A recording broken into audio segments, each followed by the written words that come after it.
À 6h46, votre invité Oui. Jean-Jacques, le docteur Muriel Grégoire, qui est psychiatre addictologue. Bonjour docteur. Bonjour. Merci d'être avec nous, Muriel Grégoire. Nous parlons de la MDMA. C'est une drogue qui est redevenue à la mode, la MDMA, Ouais. chez les jeunes notamment, les moins de 35 ans. Mais qu'est-ce que c'est une drogue de synthèse? C'est une drogue de synthèse qui est très ancienne. Elle a été la première fois synthétisée à la fin du 19e siècle et redécouverte par Merck, les laboratoires, en 1912. Oui. Donc utilisée comme anorexigène. Et puis après, elle a un peu disparu. Était présente mais sans être utilisée. Et dans les années 60, elle est réapparue avec le Shulgin, qui est un chimiste. Et dans les mouvements, on va dire hippie, mais ça a surtout explosé dans les années 90 avec Oui. les mouvements festifs. Avec les mouvements festifs, les rêves parties, etc. Ouais. etc. Et puis les clubs. ça avait un peu disparu, Oui. remplacé par d'autres drogues, notamment la cocaïne ou autre. Et puis c'est revenu.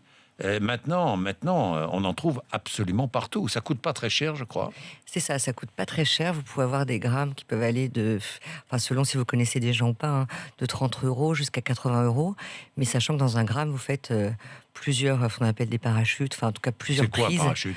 Parachute, c'est un peu l'équivalent d'un ecstasy que les gens fabriquent.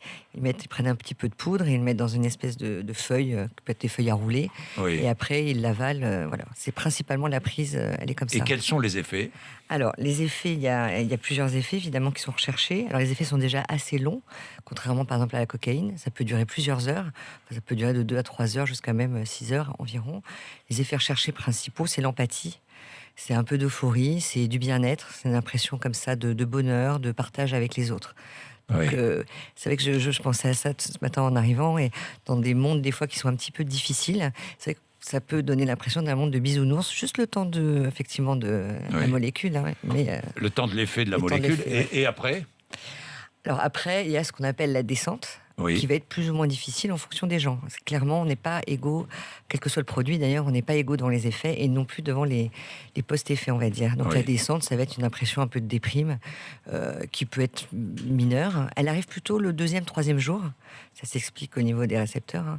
Et par contre, s'il y a une reprise répétée, le risque est que ce petit moment de déprime qui va durer 2 jours, une journée ou deux, peut se répéter et finir par être une vraie Oui, dépression. oui, le vrai danger, il est là, de Ouais. répéter. Ouais. Est-ce qu'on est addict à cette drogue? Moins qu'à la cocaïne, je crois. Beaucoup moins. Ouais. On aurait presque Enfin, je envie de n'y dire connais rien du tout. Moi, j'ai jamais touché à tout ça. Mais enfin, bon, on pourrait Ouais. presque dire qu'on n'est pas addict, mais on peut quand même, tout peut rendre addict, évidemment. évidemment. Mais c'est quand même, le risque principal, c'est absolument pas l'addiction. Nous, en tout cas, dans notre centre, quand les gens viennent, c'est plus parce qu'il y a des effets secondaires qui sont mal supportés. On va faire un bad trip et puis on va garder des troubles anxieux, des troubles On dépressifs. fait de la dépression, Voilà. des troubles cardiaques aussi, du rythme cardiaque. Voilà, alors ça c'est sur le coup. Souvent, Oui. si c'est les gens ont consommé plus que la dose, on va dire, pas prescrite, parce que c'est pas prescrit, mais en tout cas la dose moyenne, Oui. et là oui, il peut avoir des troubles C'est cardiaques. dangereux. Ça peut être dangereux. Ouais. Aux doses, encore une fois, quand les gens prennent en dose, même pas modérée, Oui. mais en tout cas certaines doses, on a peu de risques, mais les risques est toujours présent. On sait Et pas. quand c'est associé avec de l'alcool? Voilà, les risques principaux, c'est effectivement quand il y a polyconsommation, que ce soit l'alcool, que ce soit le cannabis notamment, ou Oui. d'autres amphétamines. Alors, c'est vraiment alcool et d'autres amphétamines où il faut faire attention, notamment au niveau cardiaque. Mais où est fabriquée cette drogue interdite, hein? Oui. Alors, Interdite, mais Interdite. on en trouve. C'est Ah, comme le cannabis, c'est interdit, mais on en trouve pratiquement partout, où on veut, quand on veut. Hein. oui, C'est pas compliqué. Hein. c'est assez simple. Oui, Alors, vous avez les réseaux un peu habituels. Oui. Vous avez aussi, c'est principalement fabriqué dans des laboratoires clandestins qui peuvent être dans le nord de l'Europe. Il y en a qui ont été démantelés il n'y a pas très longtemps en Hollande, mais enfin, ça se reproduit tout le temps. Et aussi en Chine. Oui. Mais c'est pas que la Chine, loin de là. Hein. Donc, et C'est- il y a aussi, d'ailleurs, ce qu'on voit, c'est ce qui se développe beaucoup, pas que pour le MDMA d'ailleurs, c'est aussi pour tous les nouveaux produits de synthèse, c'est l'offre Internet.